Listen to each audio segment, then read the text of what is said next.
ఇందూరు యువత స్వచ్ఛంద సేవా సంస్థ ఆధ్వర్యంలో నేడు ఒక అనాథ వృద్ధురాలు క్యాన్సర్తో చనిపోవడంతో 3 టౌన్ ఏరియా నుంచి ఆ అన్నోన్ డెడ్ బాడీకి అంత్యక్రియలు నిర్వహించమని తెలియచేయడంతో ఈరోజు మా ఇందూరు యువత స్వచ్ఛంద సేవా సంస్థ ద్వారా ఆ అనాథ వృద్ధురాలకి అంత్యక్రియలు చేయడం జరిగింది.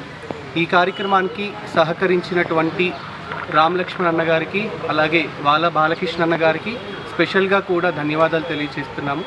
ఇలాంటి కార్యక్రమాల్లో ఎక్కడైనా సరే అనాథలుగా చనిపోయినటువంటి అనాథ శవాలు ఎక్కడున్నా, హిందూ అయినా ముస్లిం అయినా క్రిస్టియన్ అయినా కూడా ఆ కమ్యూనిటీ సంప్రదాయపరంగా మా సంస్థ అలాంటి అనాథ శవాలకు అంత్యక్రియలు చేయడానికి, దహన సంస్కరణలు చేయడానికి, ఖననం చేయడానికి మా సంస్థ ఎప్పుడు ముందే ఉంటుంది. అలాగే గతంలో ఇలాంటి కొన్ని పేదరికంలో కూడా ఉండి అంత్యక్రియలు చేయనటువంటి పరిస్థితుల్లో ఉన్నటువంటి వాళ్ళు కూడా సంప్రదించినప్పుడు వాళ్ళకి ఆ అంత్యక్రియలకు సంబంధించి అయినటువంటి ఖర్చుతో పాటు ఆ కుటుంబానికి ఎంతమంది ఉంటే వాళ్ళ బంధువులకి అంతమందికి కూడా భోజనాన్ని కూడా సదుపాయాన్ని ఏర్పాటు చేయడం జరిగింది.